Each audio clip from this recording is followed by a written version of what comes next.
Partai Golkar tidak akan menyodorkan nama calon wakil presiden kepada Jokowi. Pernyataan tersebut disampaikan Airlangga Hartarto sebelum melakukan pertemuan dengan Sekjen PDI Perjuangan Selasa pagi di kantor DPP Golkar Jakarta. Airlangga mengatakan Golkar akan mendengar masukan dari PDI Perjuangan terkait calon wakil presiden. Ia menambahkan baik dirinya maupun Partai Golkar tidak akan menyodorkan nama calon wakil presiden kepada Jokowi. Golkar menyerahkan sepenuhnya kepada Presiden Jokowi. Sementara terkait pertemuan antara PDIP dan Golkar, Airlangga mengatakan pertemuan tersebut adalah pertemuan biasa dalam rangka konsolidasi Pilkada 2018 dan Pilpres 2019. Nah, kalau itu kita dengar dari PDIP, waktu untuk mendengar. Maksudnya Golkar nggak akan menyodorkan kamera, Pak? Presiden? Tidak. Oh, kamera, Pak. Masa Pak Erlangga nggak mau, Pak? Apa? Pak Erlangga nggak mau? Nah, itu ya ini kita serahkan kepada Pak Presiden. Kemudian kita mau menyerap juga apa yang menjadi aspirasi dari PDIP.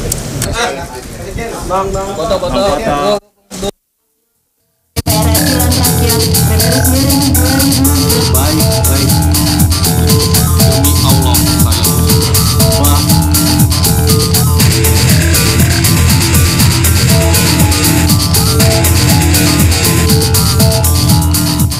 Ya, itu tadi beberapa perkembangan dinamika politik mengenai siapa yang akan mendukung siapa, partai mana yang akan memberikan dukungan ke mana. Begitu kita tahu Golkar sudah memastikan diri untuk mendukung Jokowi, namun sekarang yang berkembang adalah apakah partai-partai pendukung Jokowi ini akan berlomba-lomba menyodorkan kader terbaiknya begitu ya untuk menduduki jabatan atau untuk kemudian bisa dipilih Jokowi menjadi wakil presiden. Itu kita bahas nanti. Kita masih bahas mengenai Undang-Undang MD3 dengan segala kontroversinya. Begitu saya ke Pak Jujun. Pak Jujun, Anda Ketua Fraksi. Saat ini saya yakin Anda cukup mengikuti Undang-Undang MD3 yang akhirnya diundangkan meskipun tanpa ada tanda tangan dari Presiden. Seperti itu. Ada 3 pasal yang menjadi kontroversi. Salah satunya adalah Contempt of Parliament. Jadi DPR bisa kemudian dengan mudahnya melaporkan seseorang atau suatu badan ketika seseorang atau badan tersebut melakukan kritik terhadap DPR dan dianggap contempt of parliament. Yang kedua adalah jika kemudian DPR merasa orang atau badan yang dipanggil tersebut tidak mau datang atau hadir memenuhi rapat-rapat dalam DPR, maka DPR bisa meminta bantuan kepolisian untuk memanggil paksa seseorang atau badan tersebut. Yang ketiga adalah anggota DPR yang kemudian diperiksa atau diperiksa oleh kepolisian untuk kasus-kasus tertentu harus ada persetujuan dengan pertimbangan MKD dan juga persetujuan dari Presiden. Ada apa gerangan sampai 3 pasal ini lolos, Pak? Sebetulnya itu kan sudah terkait panggil paksa ya. Di MD3 pada yang dilakukan ketika periode 2014 ini. Dalam itu masa ini kan sudah 2 kali ada revisi ya. Iya, ini revisi kedua ya. Ini revisi kedua. Itu sudah ada pemanggilan paksa ini ya. Karena apa? Kita bayangkan seperti ini ya. Saya waktu itu di Jack TV juga disampaikan. Saya di Komisi 4. Ada yang harus kita lakukan, pengawasan. Bahwa kemandirian kedaulatan kita sebagai bangsa ini harus dipertaruhkan. Ada satu badan usaha yang mereka mencari uang di negara kita, itu melanggar aturan yang ada di negara kita. Kita harus panggil. Sampai beberapa kali pimpinan Komisi 4 ini melakukan pemanggilan, yang datang hanya karyawan. Kita ini perlu mendengar. Karena apa? Kok bisa seorang bupatinya meloloskan perpanjangan pinjam pakai itu?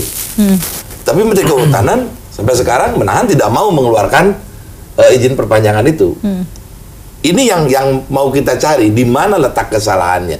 Kita ingin tahu, karena mereka itu harus dimintai keterangan, kemudian kita combine dengan keterangan sebagai penyelenggara negara dari mulai tingkat pemerintah pusat, pemerintah provinsi dan direksinya tidak mau hadir. Tidak mau hadir beberapa kali. Dan DPR tidak bisa bukan melakukan hanya apa-apa. di Komisi 4. Mungkin pernah dengar case Komisi 3 seperti apa. Kalau KPK tidak mau memenuhi panggilan di Komisi 2, beberapa bupati, gubernur mangkir dari pemanggilan yang harus dimintai keterangan oleh komisi. Sudah banyak.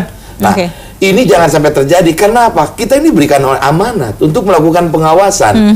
Kita melihat bagaimana mereka melaksanakan APBN ini sesuai dengan undang-undang. Kemudian kita juga lihat bagaimana target penyerapannya, kemudian juga kita lihat. Jadi tidak mungkin akan disalahgunakan, dikit-dikit nanti akan lapor ke polisi begitu ya. Ini tidak mau dipanggil, lapor polisi, minta kan dipanggil paksa. Punya pemikiran yang jernih ya.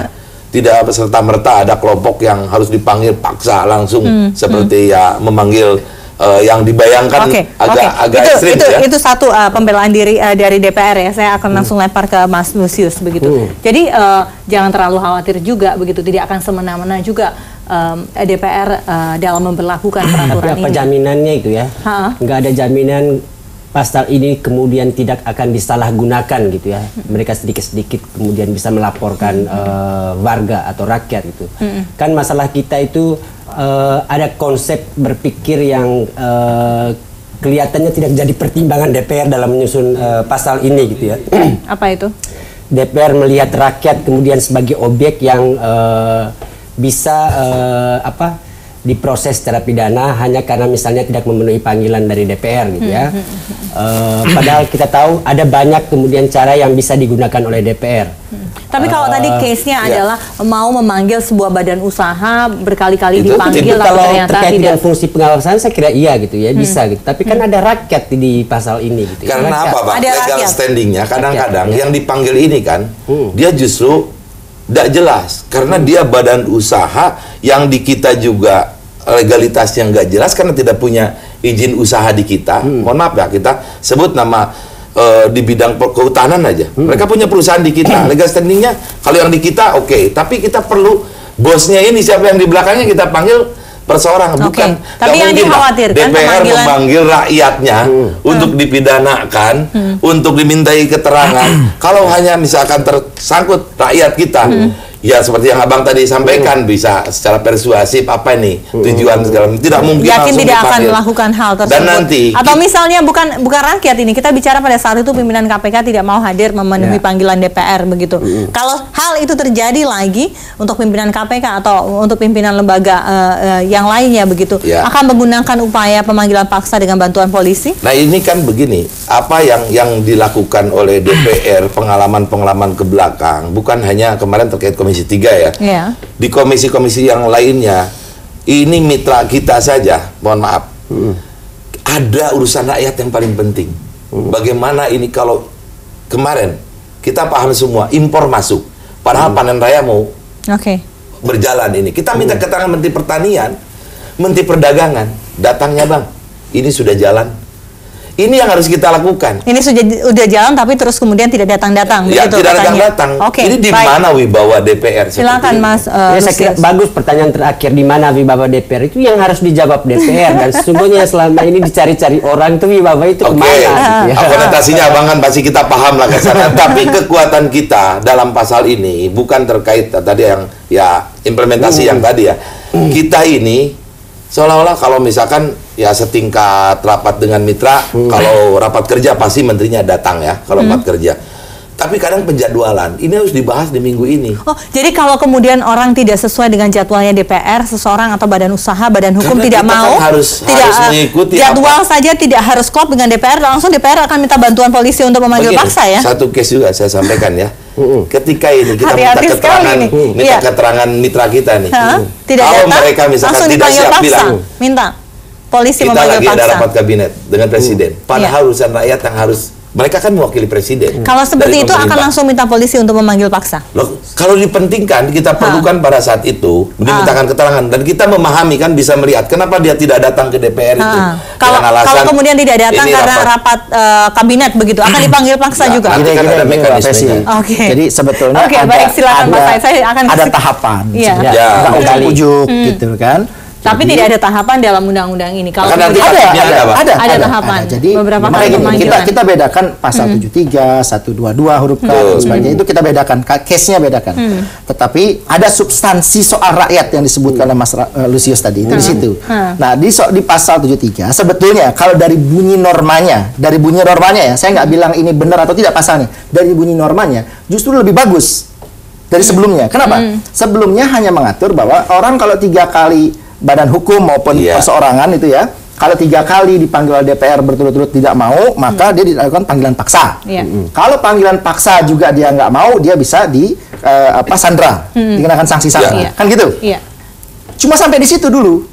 Bunyi undang-undangnya. Sebelum ada revisi nah, itu. ketika direvisi, maka di Kapolri saat itu kan minta, saya nih DPR mau nyandra orang gitu kan, mau manggil paksa orang, kan harus saya bikin saya harus bikin hukum acaranya nih. Namanya Perkap, peraturan Kapolri. Gitu loh. Kasih saya dasar hukumnya. Di situ nggak ada Anda kasih gitu kan. Dikasihlah cantolannya sama DPR. Jadi supaya DPR tidak bisa sewenang-wenang, polisi tidak bisa sewenang-wenang memanggil, apalagi memberikan sanksi sandra, maka harus ada prosedurnya. Nah, prosedur itulah sebetulnya yang dimuat di situ. 3 kali berturut-turut itu. Nah, dari bunyi normanya. Iya. Tetapi persoalannya sekali lagi yang saya bilang tadi, substansinya ada di situ menyebutkan soal perseorangan. Iya, betul. Gitu loh, perseorangan. Saya baru dengar dari beliau barusan, Pak Judin mengatakan ternyata di komisi beliau ini ada case yang terkait dengan pihak direksi yang tidak punya di kita. Pihak gitu yang sebetulnya ingin disasar kan badan hukum sebetulnya. Badan hukum sebenarnya mau disasar. Cuma kadang-kadang karena dia nggak punya badan hukum tapi melakukan kerusakan kadang-kadang gitu kan. DPR mau panggil nih.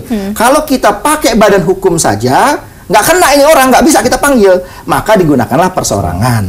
Kata itu kan, sebetulnya itu background. Saya baru dengar ini.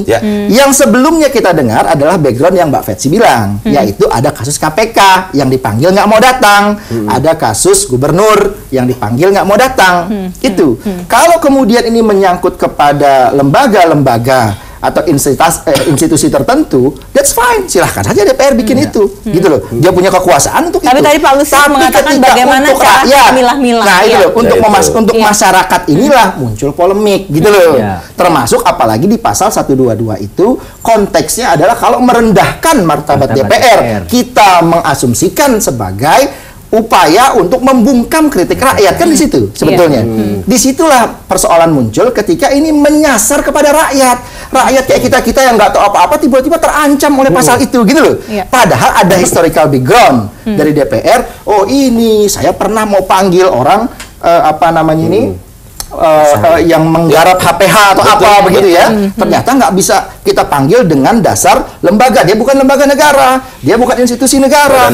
Kita mau pakai badan hukum, dia ternyata badan hukumnya juga nggak beres. Maka kita sasar perseorangan, begitu kan, Pak? Kira-kira itu.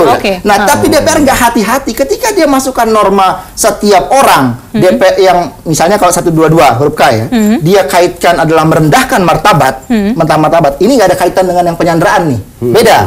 Yang 122, nah yang di sini menyasarnya rakyat. Nah, inilah yang kita khawatirkan. Silakan nanti dijawab ya Pak Judin. Bagaimana kalau sasarannya rakyat? Bagaimana lalu kemudian tiba-tiba orang-orang berdemo dianggap melakukan contempt of parliament seperti itu? Kita akan membahasnya saat lagi, tetaplah bersama kami.